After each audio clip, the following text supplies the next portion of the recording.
13:19, estimado Diego. Momento de charlar con Felipe MC.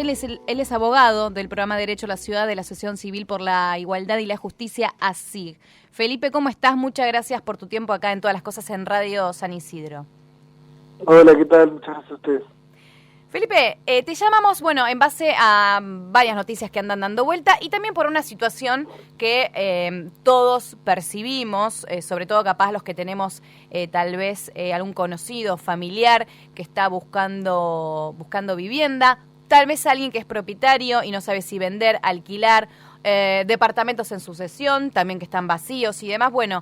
Todo y los precios, ¿no?, que cada vez aumentan más de los alquileres. Todo esto trae a relación, obviamente, la situación por la que vamos a hablar con vos, que tiene que ver con este déficit habitacional en lo que es Ciudad de Buenos Aires, y esto que se está dando de que hay viviendas vacías. Así que contanos un poquito vos acerca de esta crisis que también resaltan desde ASIG y, ¿por qué se está dando esta situación? Bien, hay como, yo dividiría como la discusión en dos grandes ejes. Hay un eje, si se quiere, más estructural, vinculado a patrones históricos de indemnización del pueblo para, con fines más bien vinculados a la especulación, es decir, poder controlar el precio en el presente para que haya un aumento y una vez que el precio aumente en el mercado, ahí poner recién en el mercado esos inmuebles. Claro. Esa es una estrategia, que está muy asentada en el mercado del suelo, más en aquellos donde no hay ningún mecanismo o ninguna política pública que regule esa situación, que la realidad es que no es en todos los casos ni en todas las ciudades del mundo que ocurre esto, pero sí en el caso de la Ciudad de Buenos Aires esa situación está desregulada, entonces ahí el mercado encuentra un hiato importante para poder llevar adelante este tipo de prácticas. Después, por otro lado, sí, entendemos que la pandemia vino a agudizar esa situación de déficit habitacional que ya se vivía en la ciudad. Contamos con datos que son viejos, el déficit habitacional lo tenemos, del censo 2010, que es un poco más del 11%, la cantidad de viviendas vacías que oscila alrededor del 9-10%, es un dato que se construyó en el 2019, es decir, previo a la pandemia también. Ahora, un poco en base a algunas señales, como por ejemplo que se ha restringido mucho la oferta de alquileres y que las operaciones de compraventa también han bajado durante la pandemia, esos son indicadores de que probablemente la situación de vacancia del suelo y de inmuebles ha aumentado y no ha disminuido, en este tiempo. Claro. Entonces, sí. No, escuchándote y viendo lo que ustedes publican en ASIG y hablando de este porcentaje de casas vacías, donde más se da es en Puerto Madero, Retiro y Recoleta. Y esto influye directamente un poco también en lo que fue la cuarentena y la pandemia, de que capaz estas zonas están en general más relacionadas a los lugares donde también se concentraba más cantidad de oficinas, y creo que muchas de ellas cerraron, por lo menos lo que es la zona de Puerto Madero, se vio perjudicada totalmente. Se vio perjudicada, sí. Pero ese dato que tenemos es un dato que es previo a la pandemia, por lo cual no observa lo que pasó en la pandemia, y además hay otra cosa que es importante resaltar, y es que estamos hablando de el 9,2% de las viviendas, sí. Es decir, de inmuebles con fines residenciales. Okay. Se está dejando al margen aquellos otros usos, como por ejemplo usos comerciales, industriales, de oficinas, claro. Eso no se está considerando. Está bien. Para las casas, del total de las casas, un 9,2% al 2018 se encontraban vacías. Uh-huh. Y esa, tendemos a creer que es una situación que se agrava con la pandemia.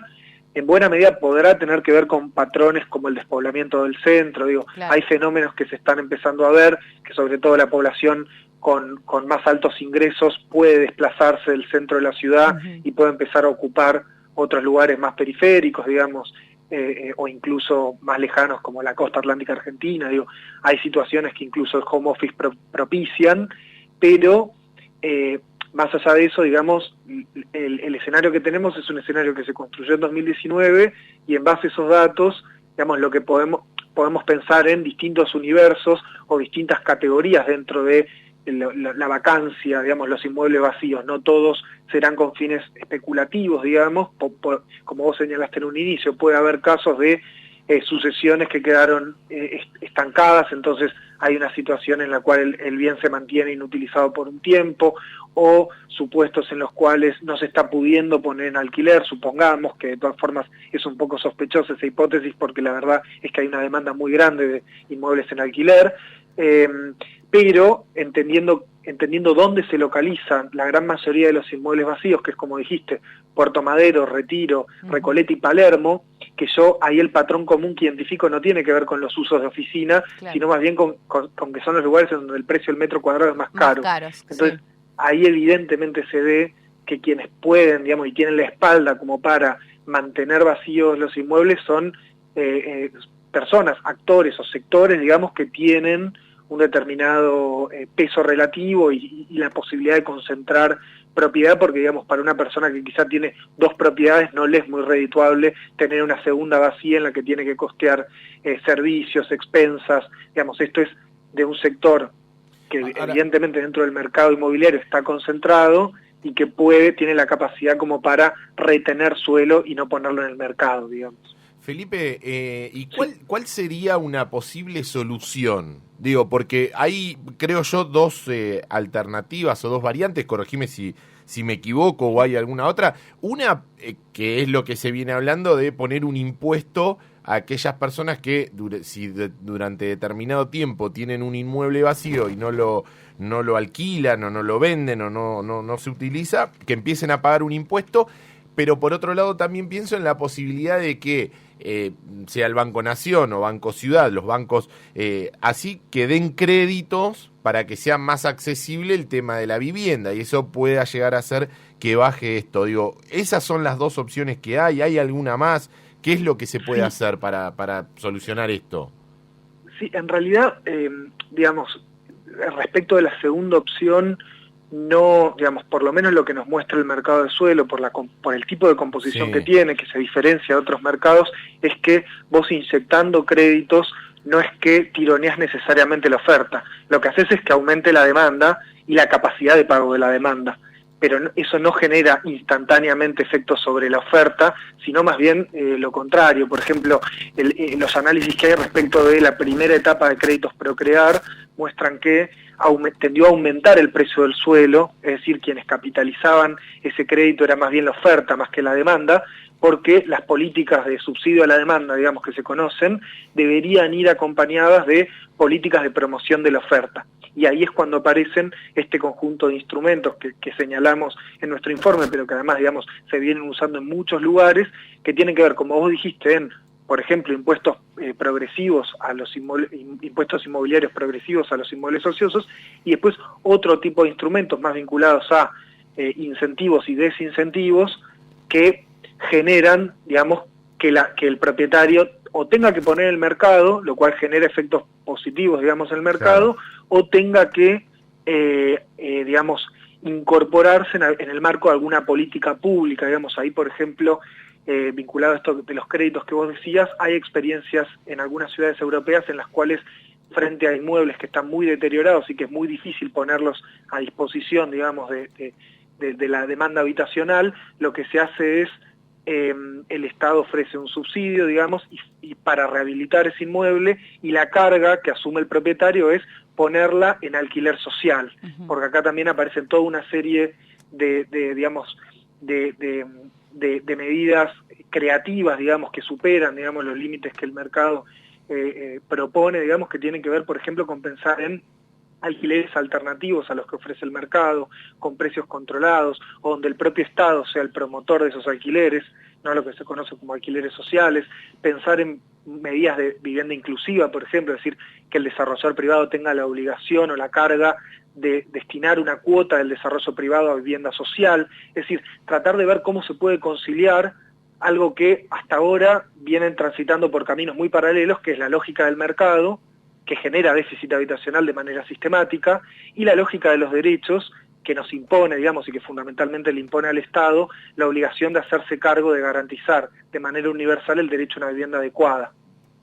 Felipe, ¿y de qué manera también influyó el tema de la ley de alquileres? Ya desde el gobierno salieron a admitir que se podía mejorar, desde la oposición también piden derogarla, o sea, ¿cómo está influyendo también en estos cambios, en estos que estás contando, la ley? Bien, bueno, digamos, hay algunos estudios que se hicieron sobre los costos adicionales que le implican al propietario, digamos, la nueva ley, y la realidad es que no son significativos. Es decir, no es que hay un traslado de costos al precio de los alquileres, que es lo que explica que hayan aumentado. Sí. Bueno, eso es importante señalar, porque pareciera, digamos, que esa es la señal que el mercado pretende dar frente a un intento de regulación, digamos, ¿no? La regulación genera aumento de precios, y la regulación no genera per se aumento de precios. Digamos, en este caso, yo sí soy de la idea también de que hay que mejorar la ley de alquileres. Me parece que hay algunos espacios que deja desregulados, como por ejemplo el inicio del contrato o las renovaciones de los contratos, que es donde fundamentalmente ahí se carga el precio, digamos, el aumento acumulado, que es del 60%, el aumento del precio promedio de alquiler del año pasado hasta este, se explica en buena medida por las renovaciones. Es decir, como yo no puedo controlar más las actualizaciones anuales, porque eso parte de un índice que hay que aclarar, digamos, el índice ese ya salió el primer índice de este año, y es muy parecido a los aumentos que venían llevándose adelante a partir del mercado, digamos, no es un aumento que perjudique necesariamente a una de las partes, pero sí, bajo la especulación de que ese aumento no puede ser controlado por el propietario, yo lo que hago como propietario es cargarte al inicio del contrato, digamos. Eso en realidad, digamos, tiene que ver, es un sector muy difícil de regular, digamos, el sector inmobiliario, eso lo sabemos, digamos, y hay, digamos, determinadas decisiones que se toman que afectan a los niveles de precios y que hacen que este aumento del precio de los alquileres se asocie muy directamente a la ley. Digamos, han habido otras decisiones y otras situaciones que han hecho que el aumento de los alquileres, digamos, que aumente el precio de los alquileres también. En general se tiende a depositar todo en la ley. Yo creo que hay muchas decisiones de mercado por un lado, pero también esto se da en un contexto de recesión económica, donde ha habido inflación en términos generales, digamos, no solamente en el mercado de alquileres. También se debe a la propia pandemia y a la situación de déficit y de necesidad habitacional creciente que la pandemia genera, lo cual también es, digamos, tomado por el mercado inmobiliario y capitalizado por el mercado inmobiliario. Y después también han habido otras medidas que por ahí ahora se pierden de vista porque pasó un tiempo, pero por ejemplo el año pasado se sacaron 2 decretos, que digamos, en realidad sacó un decreto que fue el 320, que después se prorrogó, que disponía, digamos, la suspensión de los desalojos frente a la falta de pago de alquileres. Que eso para mí fue una medida necesaria en un contexto en el cual había muchas personas que habían perdido su fuente de ingreso por la incapacidad de salir a trabajar, pero obviamente generó repercusiones en la oferta. Claro. Y ese conjunto de factores explican en buena medida, y yo se lo atribuiría más a lo que la ley no regula que a lo que la ley regula, digamos. En ese sentido, yo por supuesto que no estoy de acuerdo, ni como organización estamos de acuerdo. De hecho, participamos de la mesa de alquileres que se formó en su momento para formular la ley. No fue la ley perfecta, digamos, no es la ley perfecta, pero sí entendemos que es un paso más en la protección de los derechos de las personas inquilinas. Felipe, viendo el informe que ustedes publicaron en su web, invitamos también a visitarla, asig.org.ar, veo que también investigaron, o al menos tomaron como ejemplos, qué sucede en el exterior, en otros países con respecto a esto de las viviendas vacías y demás. ¿Podés contarnos un poco cuál es la experiencia esa? ¿Qué conclusiones sacaron ustedes? ¿Sirve, no sirve? Sí, digamos, a ver, hay muchas experiencias, digamos, nosotros en el informe tomamos 3 experiencias solamente, hay muchas más experiencias, es muy frecuente que en muchas ciudades del mundo se regulan las viviendas vacías porque se entiende que hay efectos que son muy adversos en varios frentes, digamos, porque acá señalamos uno de los frentes, pero también en términos de planificación territorial, en términos de cómo crecen las ciudades, digamos, quizá hay algunas asociaciones que son más difíciles de entender o menos lineales, pero por ejemplo el avance sobre humedales en buena medida tiene que ver con que la centralidad urbana se mantenga vacía, por ejemplo, y no haya medidas para movilizar ese suelo central. En definitiva promueve usos de suelo más dispersos, menos eficientes, que generan costos sociales y ambientales. Pero más allá de eso, digamos, lo que no está muchas veces reportado en las experiencias de otras ciudades es los efectos concretos, digamos, el impacto concreto que han generado estas medidas. En los casos en donde sí se ha medido mejor el impacto de estas medidas, se ve, como por ejemplo en el caso de Francia, a partir de una ley nacional, o en el caso de Vancouver en Canadá, se ve que baja la ociosidad a partir de la implementación de esta serie de medidas. Y bajar la ociosidad implica aumentar la oferta necesariamente, porque si vos no mantenés el suelo vacío, lo mantenés en oferta, claro. Digamos, lo ponés en oferta, y eso tendemos a creer que supone una reducción del precio en el mercado en su totalidad. A veces no es tan lineal la cosa, digamos, por eso, digamos, acá, digamos, el mercado se maneja, acá no estoy hablando solamente de la Argentina, el mercado inmobiliario y el mercado de suelo se maneja muchas veces de manera impredecible, y muchas veces el aumento de la oferta no supone una disminución de precios, pero tenderíamos a creer que las condiciones son mejores si hay más oferta para que haya mejores precios para la demanda, digamos. Eso es así. Y además, digamos, hay otra situación que también es importante señalar en esta discusión, que yo había señalado antes que estamos hablando de un mercado particular. Bueno, la particularidad que tiene es que estamos hablando sobre un bien que es escaso y que es irreproducible, es decir, el suelo no se puede inventar, el suelo es un recurso limitado y por tanto, y la demanda es creciente, digamos, porque las personas tenemos el mal gusto de reproducirnos, digamos, entonces hay una demanda creciente de hábitat, digamos, y hay una oferta que es inelástica.